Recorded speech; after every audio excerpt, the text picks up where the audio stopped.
Welcome back to another episode of My Cemetery Tours with the Graveyard Guy. And I'm your host and local paranormal investigator, Mark Lynn. We're here in Milford, New Hampshire today, and it's either called Back River Road Cemetery or North River Road Cemetery. Because I do believe that this road, it's either Back River Road or North River Road, Milford, New Hampshire. So again, this is either called Back River Road or North River Road Cemetery here in Milford, New Hampshire. And thank you for coming back for another episode of My Cemetery Tours with the Graveyard Guy. That's me. I'm your host and local paranormal investigator, Mark Lynn. And like with most cemeteries and graveyards, the hours are from dawn to dusk, which is 7 a.m. to 7 p.m. And then this one here, no dogs allowed. There are some cemeteries and graveyards you'll see people walking around for maybe a hike, and sometimes with a friend or sometimes with another furry friend, their dogs, but this one doesn't allow dogs. And if you can see over here, we got a tractor with a house and beautiful farmland. This is like a gorgeous area to have a cemetery or graveyard, like a really nice location.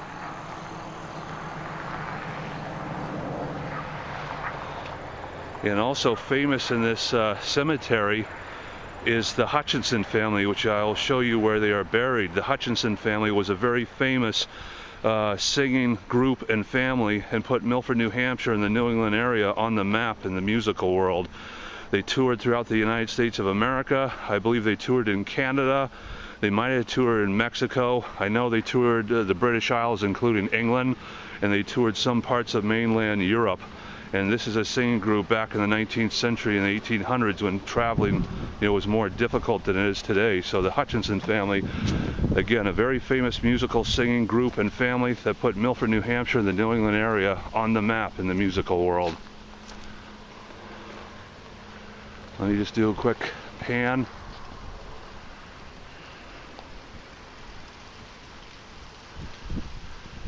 I'd like to also say to everybody out there that now that it is officially autumn or fall, whatever you like to call it, I just want to take this time to all of my family and friends that support me in this, and to all the fans and viewers out there.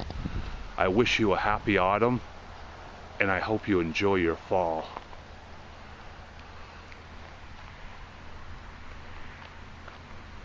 It's not the smallest cemetery I've ever been to, but certainly not the largest, but it's, I would say, medium, like nice size. It's hard to see it today because this part is in the shade, but right here where a lot of the stones are the same, this is the Hutchinson family. If I can read the names, we got Harriet, Andrew, Charles, George.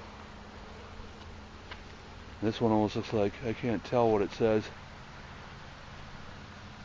Maybe Margaret, Helen, and this one looks like Abel Hutchinson.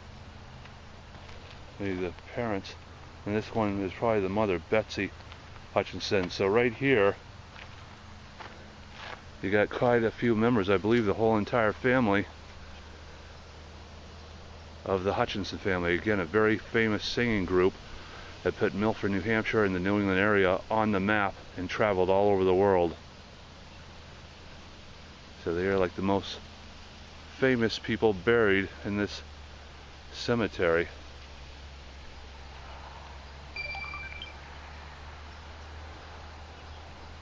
And if you just heard that a little while ago, I have a like a ghost sensor in my pocket, so if you heard something go off, it is picking up spirits here. Now, I'd like to let people know too is a couple of years ago I got a brand new piece of paranormal equipment. I have about 15 pieces of paranormal equipment that I've collected in the last 5-10 years because they are expensive.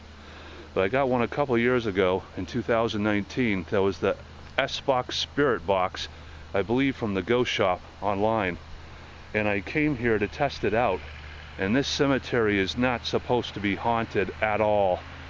And I ended up getting a girl, teenage girl, or possibly a girl, young lady in the range of 18 to 21, say a few things. And when this happened, I filmed this.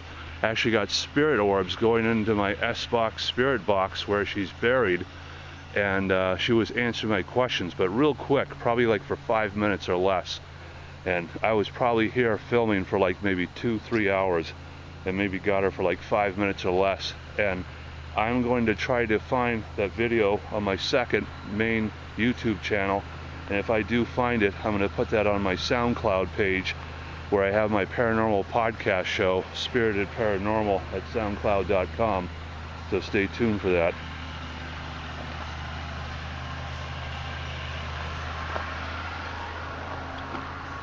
Yeah, this is a really nice shot. It'll give you a little bit of an idea of this cemetery, how it's laid out. Yeah, and whether it's on Back River Road or North River Road here in Milford, New Hampshire, a very nice area. But this road is it's a back road. You know, maybe not a lot of people know about it, and maybe not a lot of people use it, but here and there it does get busy. Because when I started like the filming of this, you could hear cars going behind me. But a very, what a beautiful, gorgeous day. Beautiful, beautiful day. Yeah, so anyways, when I tested out my S-Box Spirit Box here a couple years ago in 2019, I picked up a voice of a ghost girl, probably in the range of 18 to 21, and there is a girl buried like that who was recently buried, let's say within the last 5 to 10 years. Yeah, I like this rock here on this marker for this individual.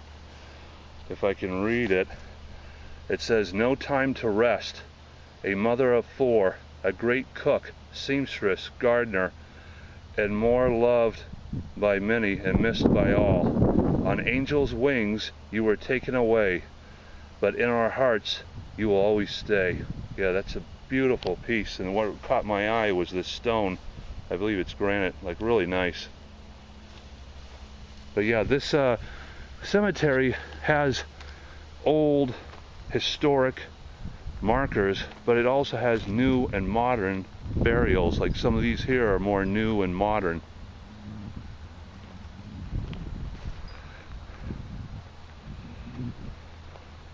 So yeah, what I'm trying to say to people out there is I tested some equipment here a few years ago, and I got a spirit coming through of a ghost girl. So it just goes to show you, you don't always have to go to everywhere online that tells you that they're haunted. Some of those might really be haunted, some of them might not be haunted. But you can test your equipment out at any cemetery or graveyard, and you might get a spirit like I did here. It's interesting. I'm going to try to get out of the light. I'm going to try to show this. It's interesting. Like, people leave rocks for memorials, but I think this was designed this way because it has the stone inside, the rocks around it with like a holder containing it. That's really cool. Oh, and this guy here, I didn't know he had passed away, Dan Murray. He was the coach of Milford Spartans boys basketball team. Dan Murray, coach. January 13th, 1955 to February 7th, 2021. Family, friends, and hoops. Yeah, this guy Dan Murray, he had won the New Hampshire State Championship as a player in 1972 and 1973 with the Milford Spartans boys basketball team, and then they won 2 more state championships as a coach in 2010 and 2011, back to back, again with Milford, New Hampshire Spartans boys basketball team. Yeah, I didn't know he had passed.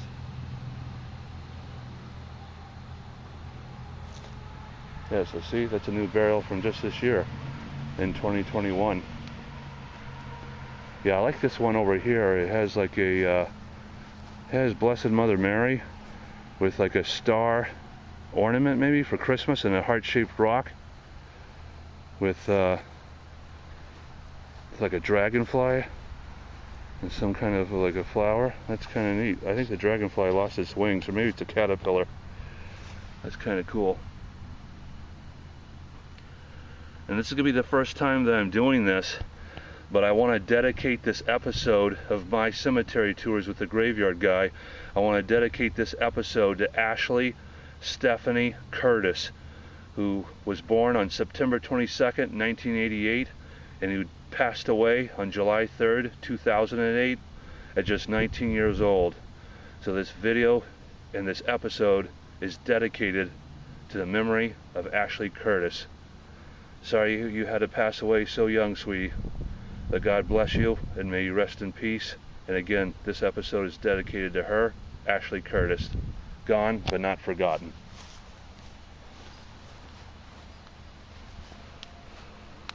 Yeah, beautiful flowers right there, but I'm not going to get too close because it got bees there. This is another Curtis family stone, so maybe it was her grandfather of Ashley Curtis.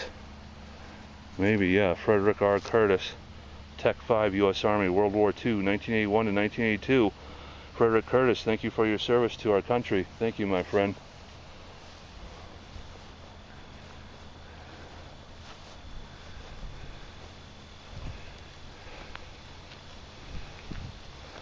Also, too, my one question, interview question today that you can answer in the comment section below is this.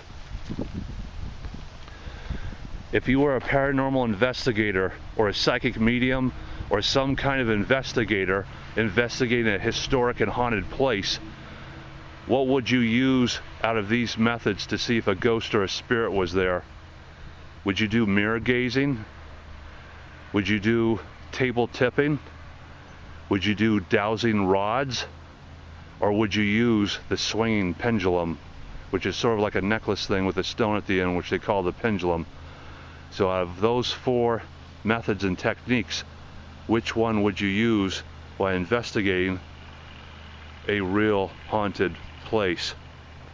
Yeah, and the other thing I would like to let people know too is, like I was saying, I have about 15 pieces of scientific paranormal equipment that I've collected in the last 5 to 10 years that I use, but it's quite expensive. I mean, that amount of equipment that I have is at least $3,000 to $5,000 or more of equipment. So I understand if some young kid wants to become a brand new paranormal investigator, even just as a hobby, and try to capture spirits and ghosts in photos, pictures, videos, I would suggest 3 things that anybody could get that maybe aren't so expensive. If you could get a basic old-fashioned camera with old-fashioned film that you bring to a pharmacy to develop, those kind of cameras capture ghosts and spirits from time to time with the old-fashioned film. They pick up more than sometimes they pick up more things than sometimes these more modern cameras. And then if you picked up a regular handheld recorder that you could probably get at Walmart or Target, and you could use a recorder as an EVP, you could capture spirit and ghost voices on that. And then a third and final piece of equipment I would recommend would be a flashlight. So if you go to one of these graveyards or cemeteries during the day, but then the time you leave it's dark, because in autumn and fall the days get shorter, you have a flashlight to get out of there. And then if you didn't do an old-fashioned camera, then just have your basic digital camera for pictures, photos, videos, again, plus a handheld tape recorder for your EVPs, and then a flashlight. So if you get out of there when it's dark, you're not going to hurt yourself. Those would be the 3 basic pieces of equipment I would use if I did have all my like fancy paranormal equipment, and if somebody out there was becoming a brand new paranormal investigator and they couldn't afford all that expensive gear. Just a heads up to anyone that wants to begin doing this, even just as a hobby. Yeah, and there's a recorder out there from the 1990s that is really expensive. I forget who made it. And in the 1990s, it was for businessmen. And probably back in the day, it was anywhere from maybe $100 to $300 or less. And nowadays, paranormal investigators use that recorder. If I get the name of it, I'll put it in the next episode. But now that recorder nowadays, sometimes on like eBay, Craigslist, Amazon, it's going for like $1,000 to $1,500. Which to me, that's outrageous. Like, who can afford that? So that's all I'm saying. A basic digital camera for photos, pictures, and videos. A basic handheld tape recorder for your audio tapings and EVP recordings. And then again, a flashlight. You go to some place during the day, you stay there for 2 or 3 hours or more. You leave when it's dark. You have a flashlight to get yourself out of there. So as a basic beginner paranormal investigator, that's really all you need if you can't afford all this expensive equipment out there, which I fully understand.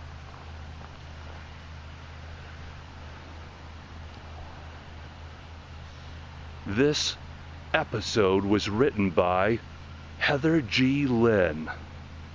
It was produced by Brandon Lane. And it was directed by Kelsey Lynn.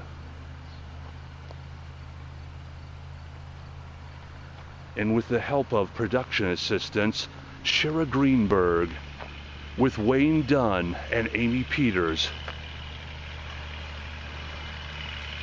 and with the help of historical liaison, my good friend and special guest, psychic medium Katrina Van Tassel. Until the next time, my friends, take care, so long, and happy hauntings. And let's check out this farmer going by before I end this spooky episode. And remember, my friends, only visit these places from dawn till dusk, from 7 a.m. to 7 p.m. You do not want to be in here after that time. Who knows what ghosts and spirits are lurking about?